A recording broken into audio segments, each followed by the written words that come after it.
नमस्कार, आप सभी का स्वागत है मेरे YouTube चैनल में। आज मैं आपको जो क्वेश्चन बताने वाली हूँ ये है बीएससी सेकेंड ईयर का सेकेंड पेपर का 5th यूनिट का क्वेश्चन। इस क्वेश्चन को आप ऑब्जर्व करेंगे तो आपको पता चलेगा कि जो हम सीरीज कर रहे हैं जिसमें हम CF और PI निकाल रहे हैं उसी का ये भी एक क्वेश्चन है।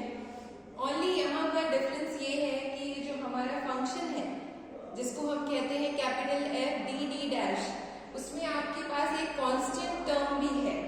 ओके, सो इस केस में कैसे हम CF कॉम्प्लीमेंट्री फंक्शन निकालेंगे वो मैं इस वीडियो में आपको बताऊंगी। सो वो एक नया फॉर्मूला है जिसके थ्रू हम इस टाइप की फंक्शन, मतलब अगर आपका इस टाइप का कुछ फंक्शन है D D डैश का जिसमें कोई एक कांस्टेंट टर्म है तो हमें उस मेथड का यूज करना पड़ेगा CF निकालने के लिए।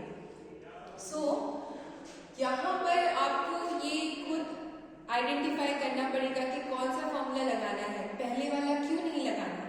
पहले वाला फॉर्मूला जिसमें हम D की वैल्यू m रखते थे, D डैश को 1 रखते थे और फिर CF निकालते थे फैक्टराइज करके, वैसे ही यहाँ पर हमें इसको सॉल्व नहीं करना है क्योंकि यहाँ पर एक टर्म कांस्टेंट टर्म है तो हम इसको कुछ डिफरेंट फॉर्म में रिड्यूस करेंगे जो कि इस तरह से है। देखिए d minus m1 d dash minus alpha 1, कुछ इस तरह का हमें एक फैक्टर बनाना है।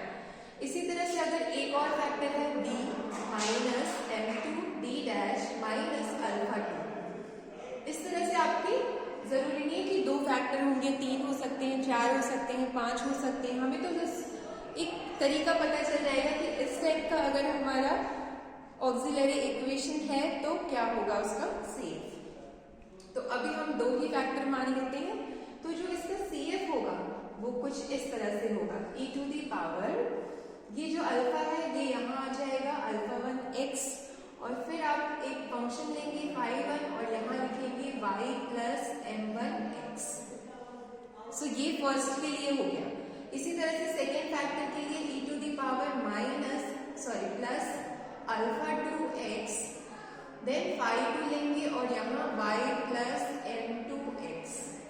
सो ये है मेथड। अगर आपका ये जो फंक्शन है जिसको हम कहते हैं f of d d dash, मतलब d और d डैश में ये फंक्शन है, ये अगर इस तरह से आप रिड्यूस कर सकेंगे तो इसका CF ये होगा।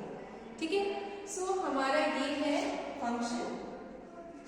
सो हम इसको सॉल्व करते हैं। इसको आप देख रहे हैं ये कांस्टेंट टर्म है, इस वजह से हम इसको इस फॉर्म में रिड्यूस करेंगे। कैसे करते हैं? सबसे पहले लिख लेते हैं ऑक्सिलरी इक्वेशन जो कि होता है सिंपल, आपको यहाँ पर f d d डैश इक्वल 0 लेना है। This is called auxiliary equation for this linear partial differential equation. So हमारा ये हो जाता है d dash plus d dash minus 1 equal 0।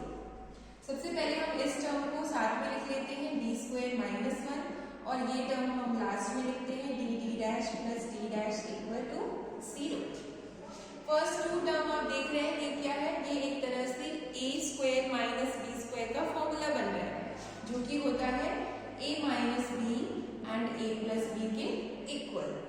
इन दोनों टर्म्स से हम d डैश कॉमन निकाल लेंगे तो ये d डैश बाहर आ जाएगा, d प्लस 1 बचेगा इक्वल टू 1। नाउ इन दोनों टर्म्स में से d प्लस 1 कॉमन लेंगे, अंदर बचेगा d minus 1 plus d dash equal to 0। So अब आप देख सकते हैं इसको अगर आप इससे कंपेयर करेंगे तो आप कहेंगे कि ये वही फॉर्म है, ओनली यहाँ पर d डैश नहीं है तो हम 0 d डैश लिख सकते हैं प्लस 1, यहाँ पर हमारे पास d डैश है, जस्ट शिफ्ट कर देते हैं माइनस 1 इक्वल टू 0।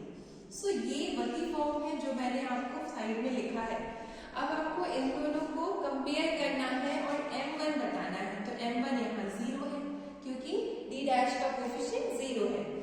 अल्फा 1 क्या है यहाँ पर, तो अल्फा 1 वहाँ नेगेटिव होता है फॉर्मूले में, सो यहाँ नेगेटिव करना पड़ेगा तो हम लेंगे माइनस 1। इसी तरह से m2 निकालेंगे, ये नेगेटिव होना चाहिए तो ये हो जाएगा माइनस 1, और अब चाहिए अल्फा 2 जो कि यहाँ नेगेटिव है तो ये प्लस 1। सो ये हमारे आ गए हैं। अब हम CF लिख सकते हैं यूजिंग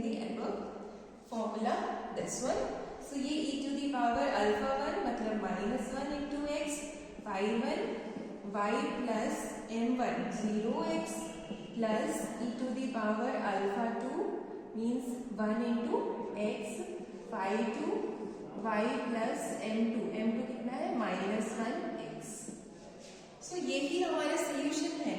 इसको हम z लिख सकते हैं क्योंकि यहाँ पर pi निकालने की जरूरत नहीं है. Particular integral right hand side हमारा 0 है, ठीक है, तो हमें pi निकालने की जरूरत नहीं है. जो हमारा CF है दैट इज द सोल्यूशन. सो ये z होगा. सोल्यूशन को z से रिप्रेजेंट करते हैं. z is equals to e to the power -x phi 1 pi plus e to the power x phi 2 y minus x. So ये है हमारा solution. Okay, so this is the solution. The solution is z is equals to e to the power -x phi 1 y plus e to the power x phi 2 of y minus x. इस differential equation का solution ये आ चुका है, partial differential equation. Only आपको ये ध्यान रखना है कि कांस्टेंट टर्म कंटेन कर रहा है, दैट मीन्स हमें इस फॉर्म में रिड्यूस करना है और ये फॉर्मूला यूज करना है CF लिखने के लिए, कॉम्प्लीमेंट्री फंक्शन फाइंड आउट करने के लिए.